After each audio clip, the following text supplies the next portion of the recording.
We left off yesterday on Yud Zayin Amid Aleph, so we already started today's daf on 17a1, the second paragraph. So just to remind everybody, Rabbi Yochanan said, if a person is tamei, he's sitting in the cemetery, and he declares himself a Nazir, the Nazirus does take effect. It may not actually begin beforehand, but the prohibitions of them are already in place. Reish Lakish says, no way. No. You're tamei. You're already tamei, and now you declare Nazirus. Nothing doing. When you finish with your tamei, when you get out of the cemetery and you purify yourself, if you declare again a Nazirus, then you have a Nazirus. If you don't declare, you don't have a Nazirus. That was the basic argument. The reminder is just this: when somebody is tamei, the normal scheme of things is, we're talking about tamei mace, contaminated to the dead. The normal scheme of things is basic. On the third day, you get sprayed with the ashes from the red heifer. On the seventh day, you get sprayed from the ashes of the red heifer. And then you table in the mikveh and you're good to go. If you're a Nazir and you become, after you declared yourself a Nazir, you then become tamei mace, you would have to go through that procedure, plus bring a carbon tamei, a sacrifice of tamei, because you were never supposed to become tamei when you were a Nazir. You were supposed to be extra careful, okay? Which would then mean, of course, that if one is tamei prior to becoming a Nazir, that tamei took place before he was a Nazir, even according to Rabbi Yochanan, that the Nazirus stands, right, and you don't have to re-declare. Nonetheless, that tamei does not require sacrifices at the end of it when you go through the purification process. Okay, that was the short and long of yesterday. Now we proceed forward. Amamar Barabashi, Meichal, with regard to taking effect, we're switching now. Both Rabbi Yochanan and Reish Lakish say, if you declare, even if you're sitting in the middle of a cemetery, you declare, it takes effect. You don't have to re-declare after you purify yourself from the tumas mace. Good morning, Daddy. Good morning, David. We are on Yud Zayin Amid Aleph 17a1. 17a1, the second paragraph. Amamar Barabashi. Meichal kula alma loy pligi dechayla. And if a person declares himself a Nazir while standing in a cemetery, it takes effect. It takes effect so that when you purify yourself, you don't have to make a new declaration. Elaki pligi lemalki. What are they talking about? Whether one gets malchus for the tumah. Okay, that's our question here, right? If he's warned to leave the cemetery after he takes this vow of Nazirus, and he hangs about, and he lingers in the cemetery, do we give him lashes? Rabbi Yochanan Sabachim on the Chayilaki. Rabbi Yochanan holds, since the declaration has taken effect, the person receives lashes, just like anybody else who would be hanging about with Tumah during the Naziros. That he does not receive lashes even though the Nazirus has taken effect. Why not? Because it makes a lot of sense, according to Reish Lakish, basically. He said, listen, you got tamei prior to you becoming a Nazir. And this tamei, when you do purify from it, does not have to bring sacrifices at the end of it. Why not? You are a Nazir, and a Nazir who becomes tamei is required to bring a carbon tamei after he purifies. The answer is because we go by the start of the tumah. What were you at the start of the contamination? At that start, I was just standing in the cemetery. I wasn't a Nazir yet. So the start tells us that you clear your tumah with the spraying on the third day, the spraying of the red heifer on the seventh day, and going to the mikveh, and that's it. No more sacrifices. No sacrifices. So just like there's no sacrifices, says Rish Lakish, no, you don't get malchus for hanging out over here, right? Because your tumah began before your Nazirus. Rabbi Yochanan says, no, you're right. You're right. There are no kabbanas at the end. That's a rule in Tumah. But the rule of Nazirus is that once you're a Nazir, you're not allowed to hang around in Tumadika places, in contaminated places. What are you doing lingering in the cemetery? Get the heck out of there. You don't do that. You get malchus because at the end of the day, you are a Nazir. So it's really a question of how you look at this. So says the Gemara. According to Rish Lakish, you're a Nazir light. You're very much so. That's a very good way of putting it. You're a Nazir, but you're a Nazir, but you got a lot of it. Rabbi Yochanan says no. Yes, you began it weird. But at the end of the day, you're a full-fledged Nazir. Rish Lakish says, yeah, you're a Nazir, but come on, who are we kidding? Right. Very good. That's the right way of looking at it. Nazir light. It's a light beer. Exactly. It's barely a beer. Eisvei Rabbi Yochanan Rish Lakish. So Freit Rabbi Yochanan Rish Lakish. Mi shenadabu bebeis hakvaris. We learned in the Mishnah one who declared himself a Nazir while standing in the cemetery, meaning he was already tamei meis. Afilu hayisham shloishim yom. Even if he tarries there for 30 days, ein oinuloi min aminyan.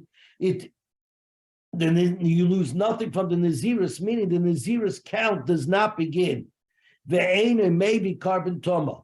And yes, I agree that you do not bring sacrifices after you purify yourself from the tumah, because the tumah started prior to becoming a Nazir. Says Rabbi Yochanan, pay attention to the words of the Mishnah. Carbon tumah hu deloi maisi. It's the carbon tumah that he does not bring, the sacrifice for tumah that he doesn't bring. Ha milki lo gileh. But lashes you do receive for hanging out in the cemetery. Zakvesh Lakish, no, don't get so hung up on the words of the Mishnah.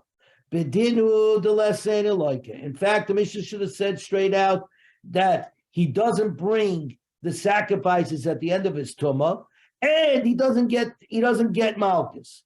Why doesn't the Mishnah make that very clear? Only because the Mishnah need to bring the end of the Mishnah. If he left the cemetery, became purified, the Nazirus starts, and he goes back into the cemetery. Maybe carbon tumah. In fact, it's reckoned for him in the count, meaning the day, because he purified, he became a Nazir right away. According to Rabbi Yochanan, he certainly became a Nazir right away. Even according to Rish Lakish now, he became a Nazir right away. And now you go back into the cemetery, you lose the hours or the day that you were purified.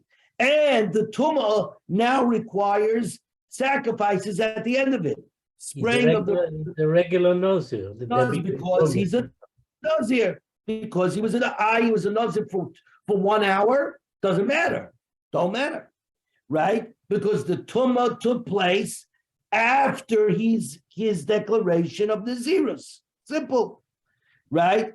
Says as long as the Nazirus began prior B'tahara in purity, prior to the coming of the tumah. Even if it's for 1 minute, it doesn't matter. That's it. Only because 1 minute mixes hayom kikulai. That's why. It doesn't matter. It's just it's the start. If it's the beginning, he was sure. That's it. And that's it. Very good. Tana reisha ain't maybe carbon tumah. Because you needed to bring this whole thing in the sefer at the end of the Mishnah.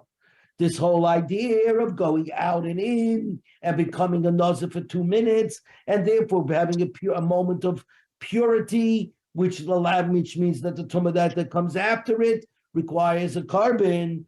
Toneration, and it made me carbon tumah. The Mishnah says he did not bring a sacrifice of tumah, the beginning. But the truth is, of course he didn't bring it. He doesn't need to bring that. He doesn't get malchus. Another brisa.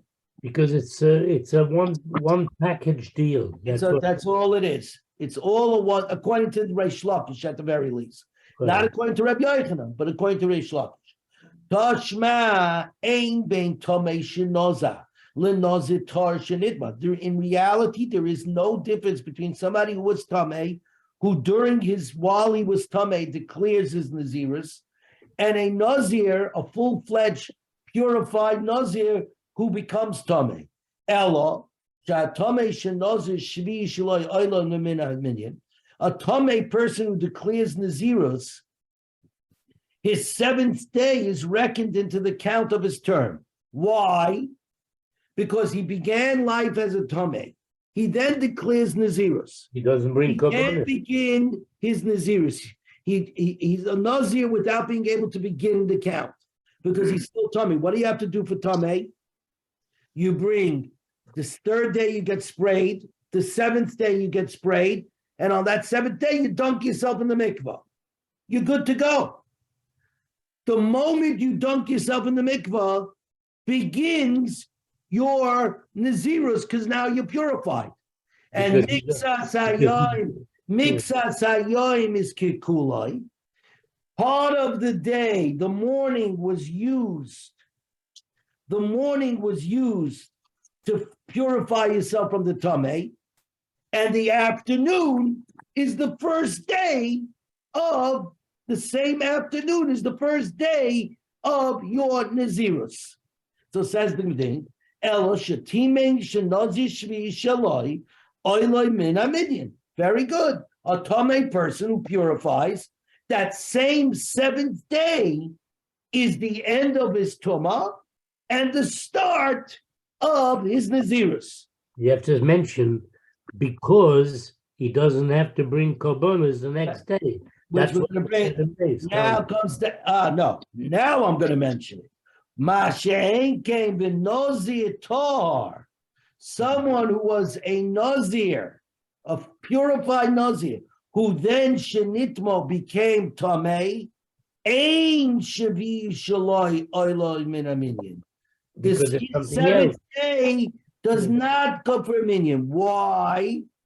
Because since he became Tamei when he was a purified Nazir, it's not enough to spray on the third day, spray on the seventh day and go to the mikvah. You also have to bring your kabbanos, carbon tumah. When is carbon tumah brought? Always the next day, the day after I dunked in the mikvah, which is to say day 8. So therefore, day 7, you never actually completed your purification of your tumah. Why didn't you complete it? You did everything, but it requires kabbanos. So you got to wait till the 8th. So it does not. The 7th day, you don't say mixes hayom kikulai, because there's a need for the 8th day to bring the on the 8th day. Yes, then you bring your kabbanos and start your nazirus. But because of that, halamalkus zebazeh shavin.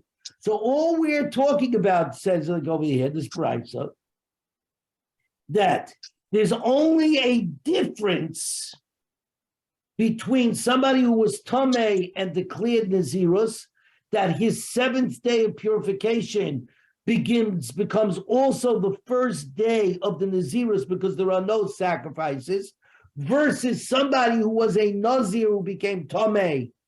The 7th day his 7th day of purification does not start as nazirus because he requires the sacrifices of the 8th day. But with regard to malchus, they are the same. They are the same. Meaning, says Rabbi Yochanan, get out of your cemeteries. You've declared nazirus, get out. If you hang out, you're getting malchus. That's what the brisa seems to be saying. So that's a kash on Reish Lakish who says you don't get malchus. It's only nazirus light. So now we're up to 17a2. 17a2. Amalei, Reish Lakish says, loy lisagalacha zeh b'zeh shavim. It's only coming to tell us with regard to cutting the hair and wine consumption that they're both equal and liable. But regarding lashes for tumah, they are not equal. In other words, Rish Lakish says, listen, I agree. When the guy's standing in the cemetery and then declares Nazirus, you're right. With regard to cutting his hair, with regard to drinking the wine, he's like a regular Nazir, and he gets malchus if he blows it.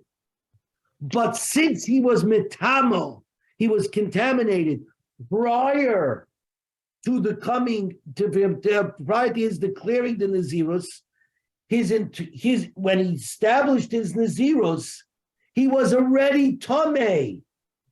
I can't give him malchus on something that already took place prior to the malchus prohibition becoming into existence. And once he's Tomei, what's the difference to me whether he stays in the cemetery or doesn't? He's still in that original Tomei that took place prior to the coming in of Nazirus. Right. So therefore, Reish Lakish says, when it comes to Tomei, no, there's no malchus.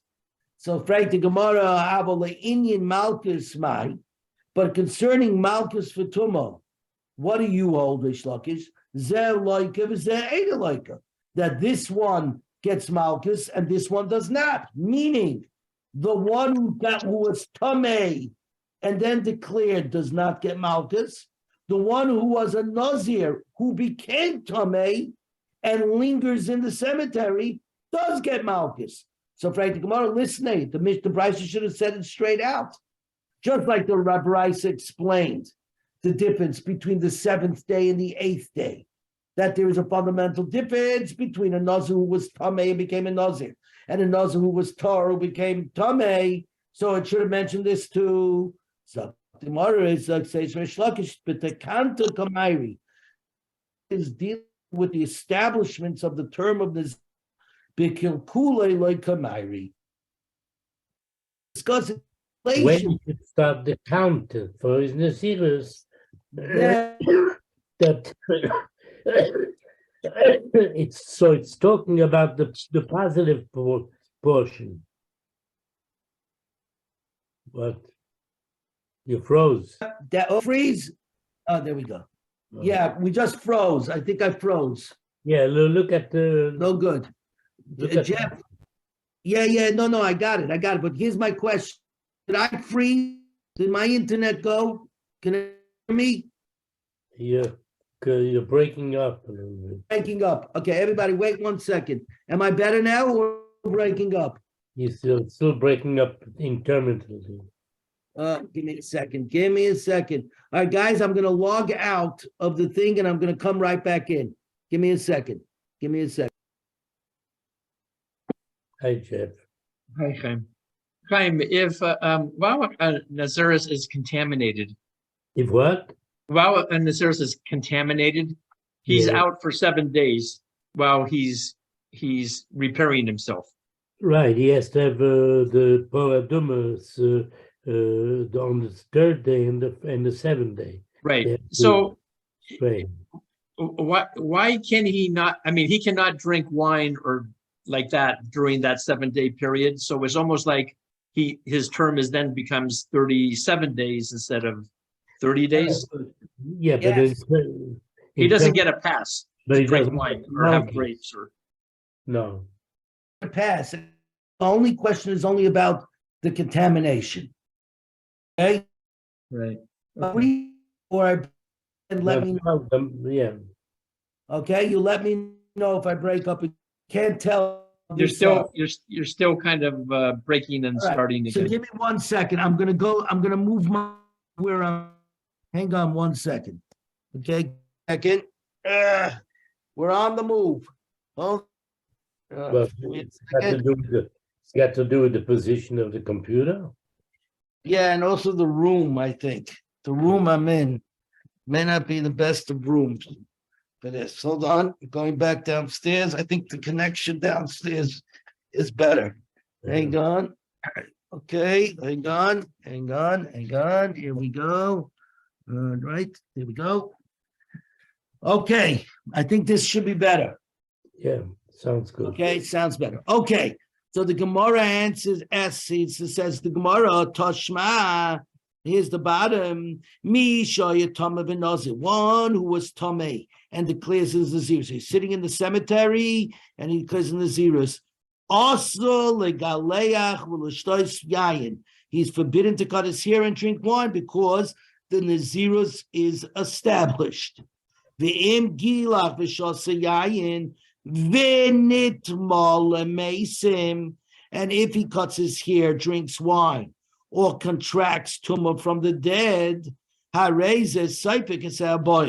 now, everybody, he's standing in the cemetery, right? So what does it mean, contracts tumah from the dead? He already did prior to it. Right? Obviously, if you're standing in the cemetery, you already contracted the tumah prior to declaring your nazirus. Elamai, what is the Brisa talking about? Hanging out, staying further. In other words, hanging, even though you already came into the nazirus, bituma, contaminated, nonetheless, you're not allowed to hang around and linger in the cemetery. No. That's a question on Reish Lakish. Reish Lakish said you can stay as long as you want in the cemetery. When it comes to Tameh, you're not getting Malchus because you began with it. Here, this Baraisa says very clearly you get Malchus for hanging out. And for the Gemara, Tiyufta, you're right. Reish Lakish's opinion is not tenable. The bottom line is that once you declare even if you're Tameh and you declare your Naziros, that's it. You're not allowed to drink wine. You're not allowed to cut your hair, and you better get out of the cemetery. So every minute that you linger, you should get Malchus again.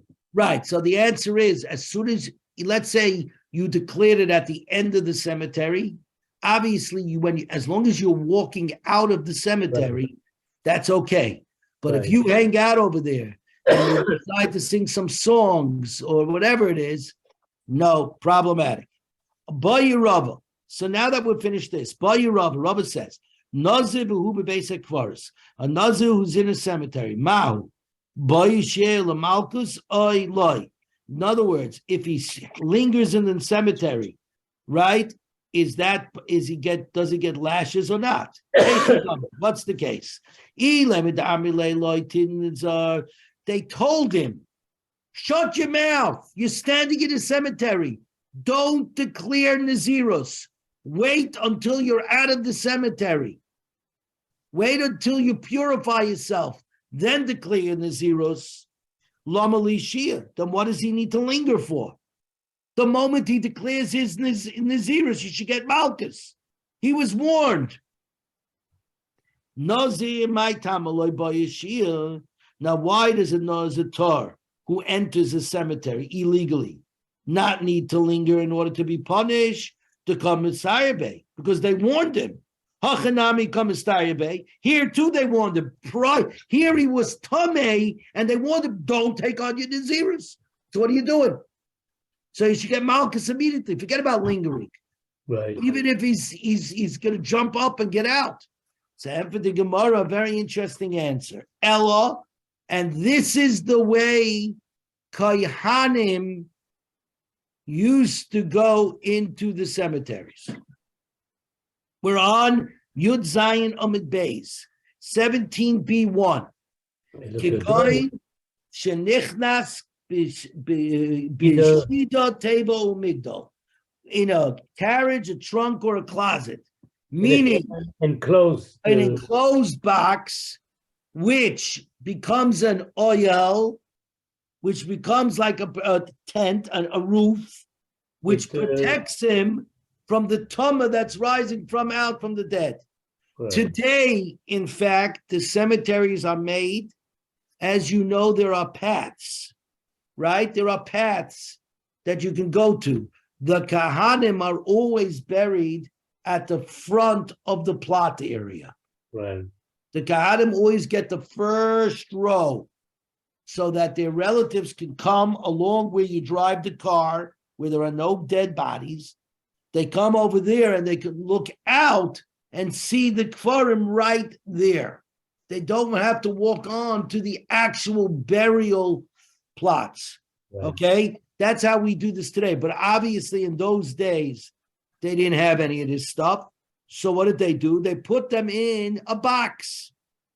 And now look what this guy did. He had a wonderful friend. And a friend of his came on his own initiative without telling the Kohen, or this guy, removed part of the flooring of the chest from under him, exposing the person to Tameh, in this case, the Nazir to Tameh.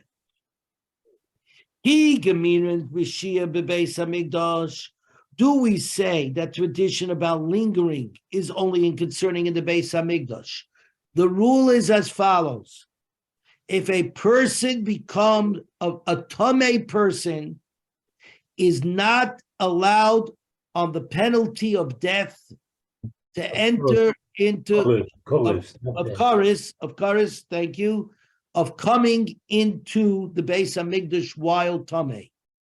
The great question is, what does a person do if he's tahar, he's pure, and inside the Beis Hamikdash somehow he becomes tameh? Right. What does he do? And the answer is he has to run out of the Beis Hamikdash because there are no other possibilities. Okay, can't fly. So do we say that lingering is only a problem in the Beis Hamikdash? That if you linger upon becoming Tomei, you then get kares, but outside the Beis Hamikdash, like in the lalachis of Nazirus, right? There is no such rule of lingering. If you're Tomei, you're Tomei. If you're not Tomei, you're not Tomei. But there's no, if you're already Tomei, what's the issues of lingering? Maybe there is no difference. We do say that a Nazir has to leave the cemetery immediately. And for the Gemara Teiku, we don't know. Don't know if we make the comparison to the thing. Okay? Now.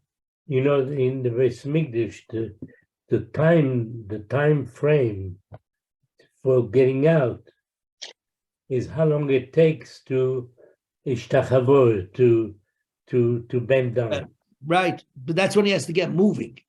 That's when he has to get moving. In other words, you have very little time. You have like in 3 seconds, you got to get moving.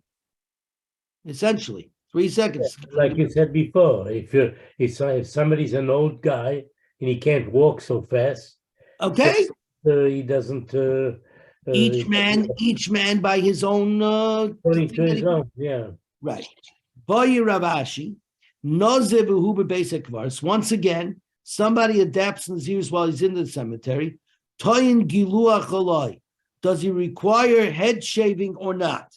Head shaving, I'm going to add a piece. Remember what we said.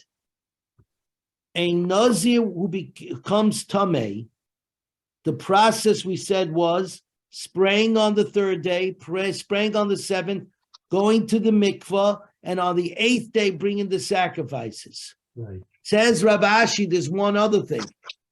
He also has to shave his head. He's got to shave all his bodily hair and then restart the Nazirus all the way back to day 1. So he's asked like this. Does he require head shaving or not when he brings his Tameh sacrifices at the end of the 7 days of purification?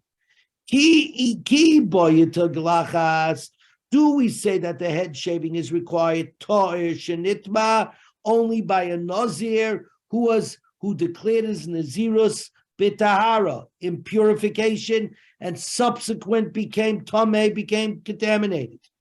Aval Tameh shenazalai, but a Tameh who declared Nazirus, so his Tameh part came about prior to the acceptance of Nazirus, right? Which means that he does not bring sacrifices at the end of his purification period. Does he have to shave, however, or not?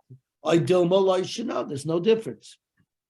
Zakti Gemara, Tashma, I'll bring a raya. Someone who declares Naziris while mitama mace in the cemetery. Even if he was there 30 days, it does not count towards his count of Nazirus. Obviously, he has to purify before the count begins. The Ainu may be carbon tumah, but he also does not bring the sacrifice of tumah, because like we said, the tumah came about prior to the acceptance of the Nazirus. It says like this. You can extrapolate from the words. The Ainu may be carbon tumah, he does not bring a sacrifice of tumah. Carbon tumah delay maisi. It means specifically the sacrifice for tumah he does not bring. But head shaving he does require. Zakti Gemara, no proof. My tama, tam kama. The Mishnah is actually saying, what's the reason? Well, the reason I tam ain't maybe carbon tumah. What's the reason you don't bring the carbon tumah, the sacrifice of tumah? Mishum talai bari galuche, because you don't need head shaving. Head shaving and the kabbanis go together. The Zakti Gemara Tashma. I had a whole discussion yesterday. Yeah. About the tag. What is the purpose of this shaving? I mean, why? It's in a way, it's not a very nice Not at all. thing. Oh, you have to take everything off. You have to shave everything off, even your eyebrows. Right. So I gave An answer. I mean, that I think. I mean, I don't know. Let's hear. I said we see by the Levium when Hashem decided that the Levium will take the place of the Bechorim. The firstborns, right? They're going to replace the firstborns. They're going to replace. They had to shave their entire body. Correct. Why is that? So I said because it's like you're going into a new stage of kedusha. Correct. So it's like A newborn. a new set of clothes. Like if you become a kohen gadol, you have new set of clothing. Yeah, it's like being reborn. Exactly. So I said the same thing probably by a Nazir. He was tumor, so his hair was his whole body was tumor. So now you're coming back into you want to become regular life. Therefore, so I think you're exactly on the right position. Jerry's Daddy. Jerry's got a vote. Let me. I got a better question for you to think about. We don't need an answer here. Why do some of my hashgachas by shchita require the wives to be totally shaved? Requires what? The wives to be totally shaved. In other words, the Bukharians. The Bukharians. Oh, we're talking about my shoftim, which are Ashkenazi. The women. When we converted from regular OU and Star K into the Pacific Square, etc., they require they do not accept our shoftim that the question was your wife shave their head. So can you hang on once? Can you hang on 1 second? Hang on 1 second. Hang on 1 second. I know that they shave the head because you don't want the hair to fall into. Nope. Everybody. It has nothing to do with the wives. No. What does it have to do with the wives? Yeah, that's what I was wondering. It does. So the question is better than that. But to give you some sort of answer, Jerry, Daddy, everybody, I am looking in what is known as the Shilas and Shuvas of Rabbi Yonasan Steif. The great Rabbi Yonasan Steif, prior to World War II, was the Reish Av Bezdin, the head of the court in Budapest. In Budapest, in Hungary. He, after the war, came to America with my mother, sailed on the same ship as him after the war, coming to America. My mother sat on his lap. and he ultimately became the Rav, the Wiener Rav, the Rav of the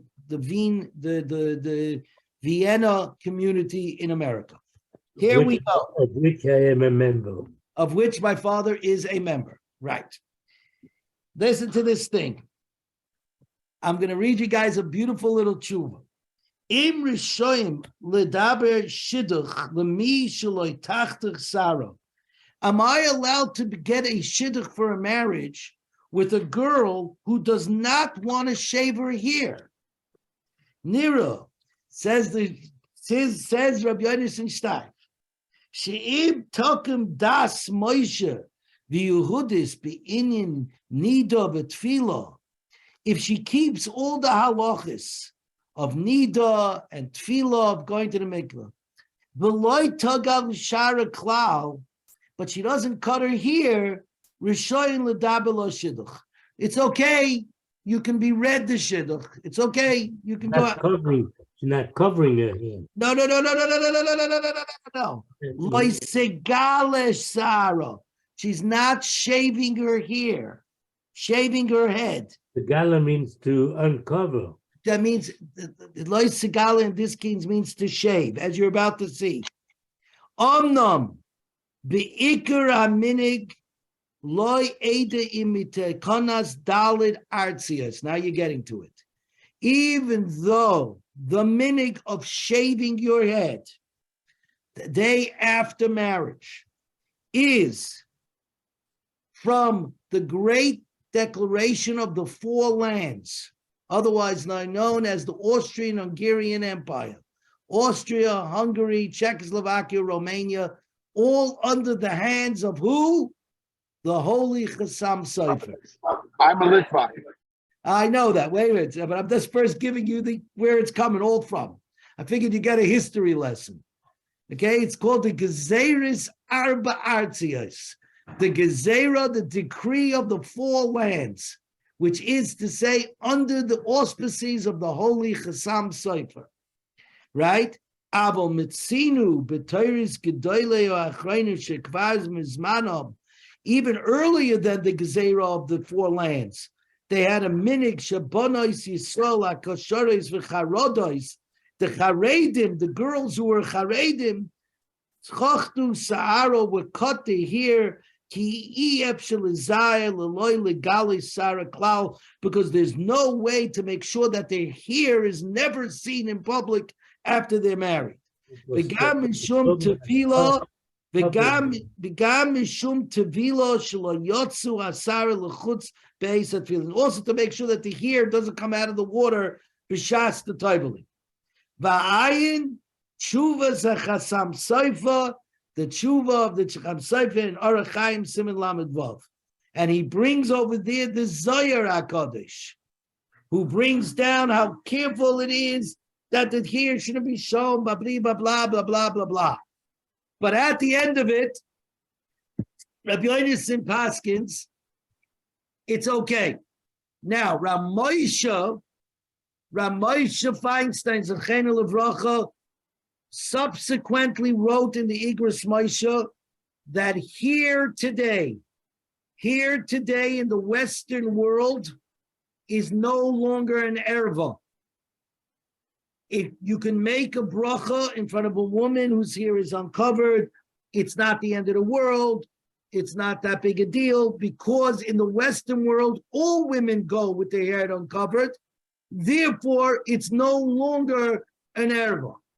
Not according to that's Ramosha's psak. Of course, Ramosha says, Minig Yisrael, the tradition of Israel is that the women cover their hair, so be it. So even the women who do not cover their hair, when they come into shul, they will sometimes put something on top of their hair, right? Just because certainly in shul, the hair should be covered.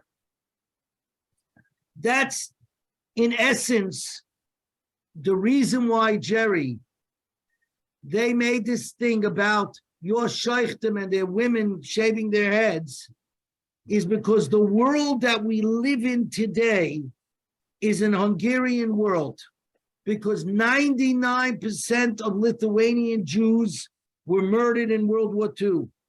95% of Polish Jewry was murdered in World War II. Only 50% of Hungarian Jewry, i.e. Romanian and Hungarian Jewry, were killed in the war because they didn't get to us until 1944, and that's when they killed 1 million Jews in 3 months in Hungary, and that's when we have our yard sites always from the middle of the Omer count all the way till after Shavuos. Because the world as a whole today is dominated by people who survived the war, i.e. from Hungary, this rule of the shaving of the hair became a big, big thing. The Hasidim, the Echt Hasidim, i.e. the Heise Satmaras and the Heise Belzers, still, their women still shave their hair. My Rav here in New York, the Semi-Aya Rav, his wife shaved, the Rebbetzin shaves her head. His daughters shave their heads. But you should know, as his years went by, his younger daughters, they had trouble finding shidduchim because the boys today don't want their girls shaving their, right? There's fewer and fewer boys that want Chabad we don't care. Of course not. Chabad doesn't do it. Ger doesn't do it. Ger doesn't do it. All the ones that came out of white Russia and the Ukraine and Poland do not do this.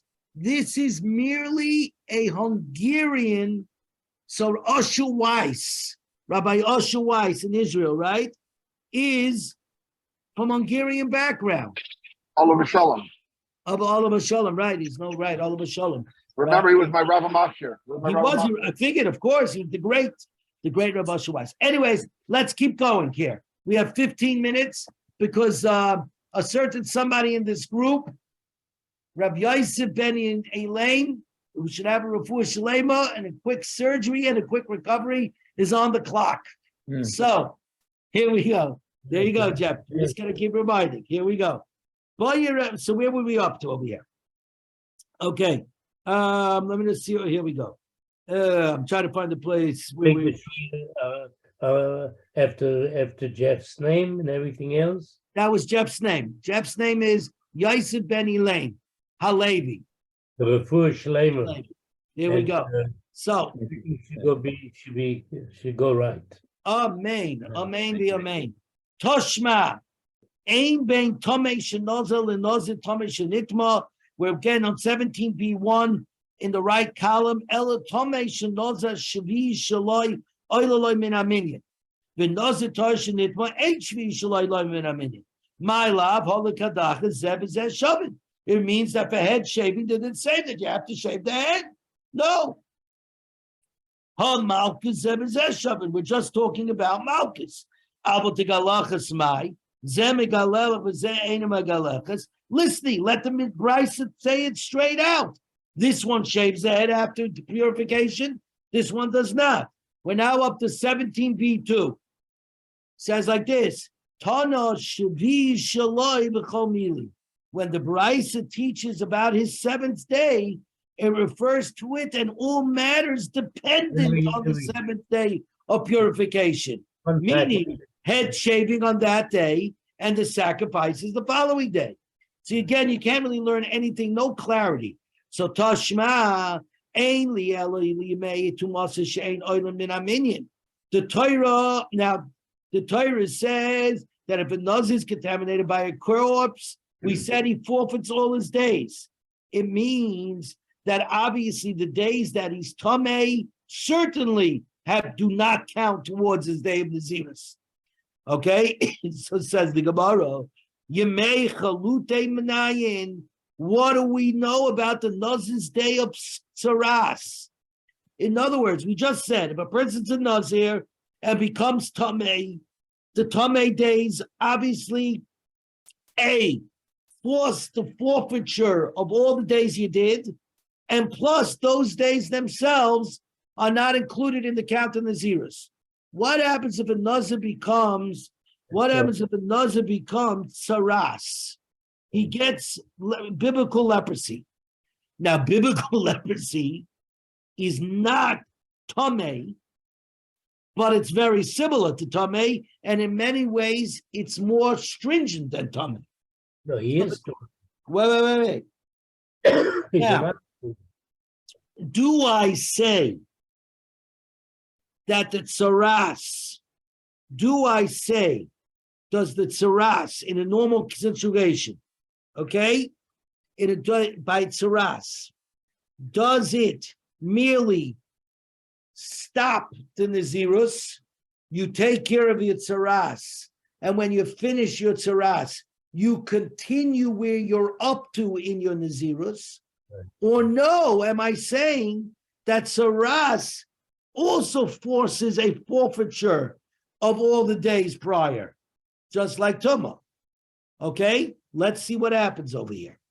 Says the Gemara, what Yemei Chalute Minayim, in the days of being a confirmed Tsaras, there's two parts of Tsaras. There's a Tsaras where you're not confirmed, okay, where you isolate for 7 days, and then we check to see if you're a confirmed Tsaras, and then you could turn into its confirmed Tsaras after those 7 days. Very similar to this COVID business, okay? So, Vidinu, here's the argument.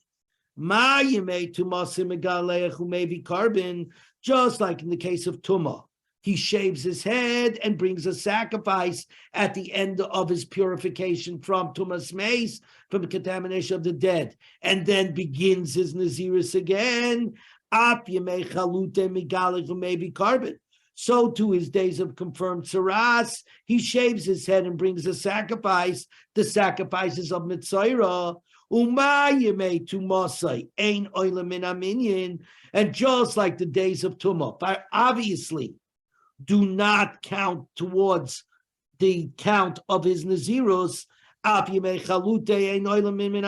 So do the cases of confirmed Tsaras not count towards the count of his Naziros. Now, the question is, Tumah not only doesn't count, but forces forfeiture. But not Tsaras. Tsaras does not. Tsaras merely pauses the Naziros. So says the Gemara, Lo yimamati b'mei tumasa. Now, if you said that concerning his days of Tumah,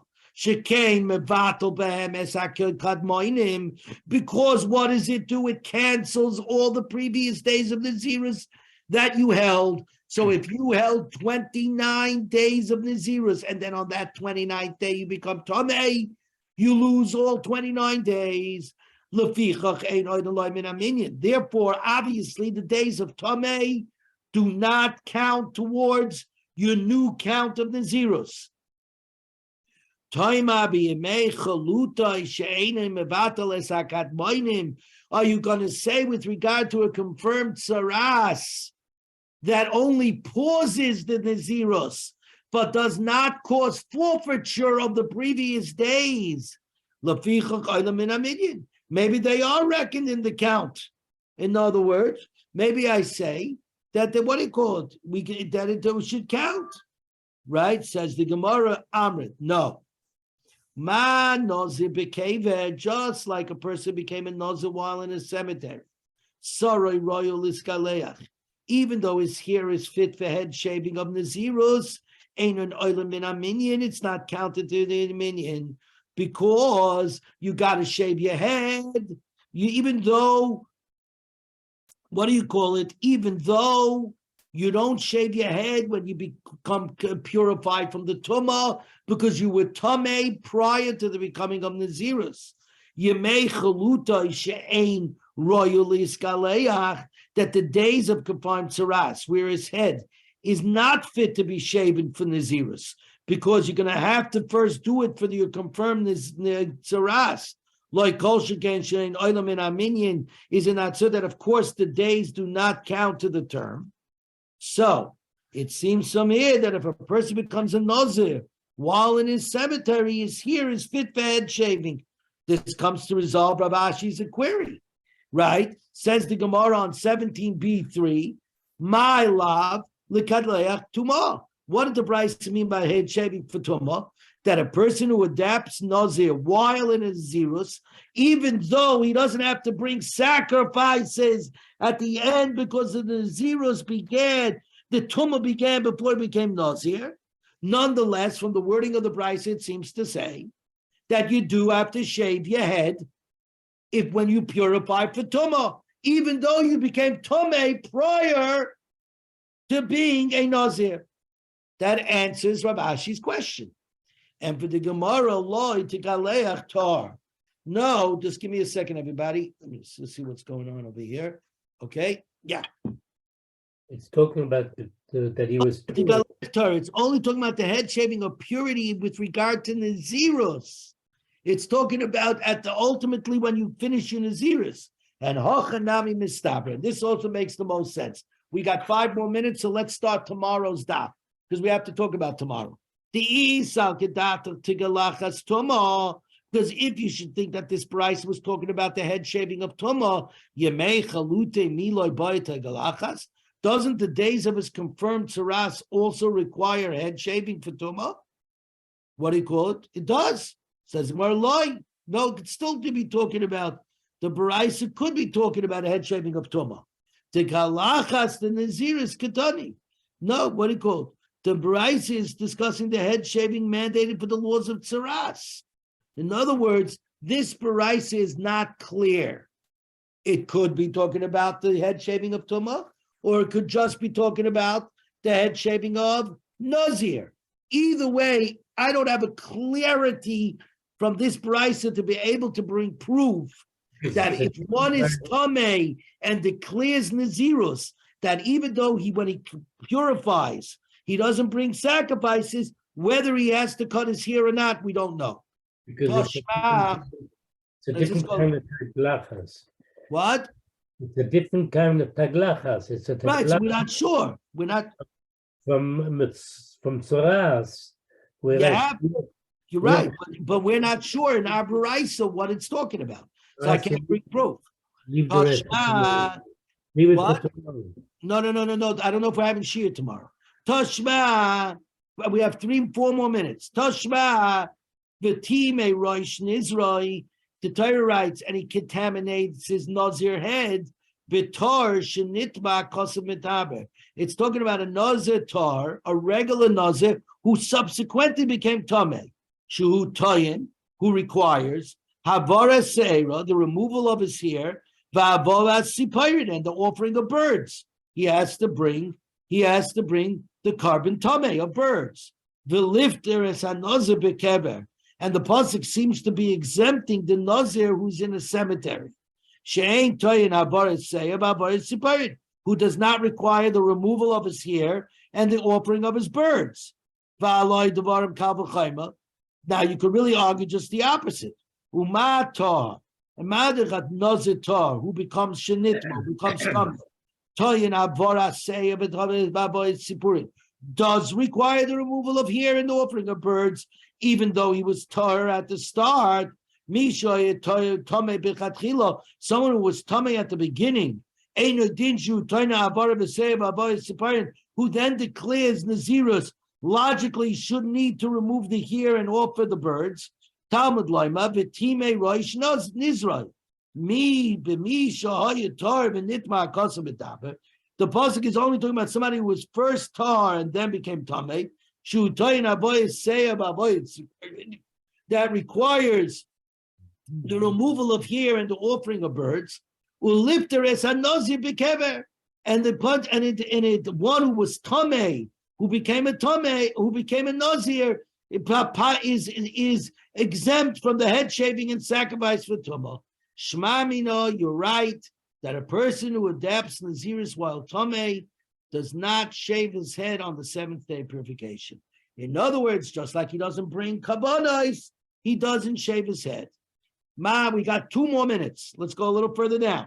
Ma tana hodatana rabbanon ein bein tomei shenoza lenozir Torah shenit. But there's no difference between a tomei person who declares Naziris and a Nazir who became tomei. Ela shetomei shenozir shvi shaloi adul min aminyan. The one who was a Nazir, who was tomei, who became a Nazir on the 7th day of his purification. Once he purifies, that day, Al Tzmiksis Sayam Kikulai, becomes the first day of his count. But a Nazir Tar who became tummy his 7th day does not become to him the count because he still has to bring the kabbanas. Rav Chizda Rebbe, this is Rebbe. Rebbe ein Naziris Tahara Kola El Ad Shemini, because Naziris Tahara for a Nazir who became Tomei does not take effect until the 8th day, because that's the day that you bring the kabbanas of Tomei. To eat Tomei, to eat Tamer Rabbi Yossi Rabbi Yehudi, Ha'ama Naziris Tahara Mishaviu Dechayla. He happens to hold that the Naziris of Tahara does take effect on the 7th day. The fact that you have to bring your kabbanas on the 8th day doesn't count. At the end of the day, you did everything. You did all of the purification. You sprayed yourself on the 3rd day, the 7th day, and you dunked in the mikvah. You did everything you're supposed to. The kabbanis amechusar kabarit means only that you're missing your repentance. You didn't do that, but everything else you're tar, and therefore the count begins, even though you're bringing the kabbanis tomorrow. Very good. We stopped over here.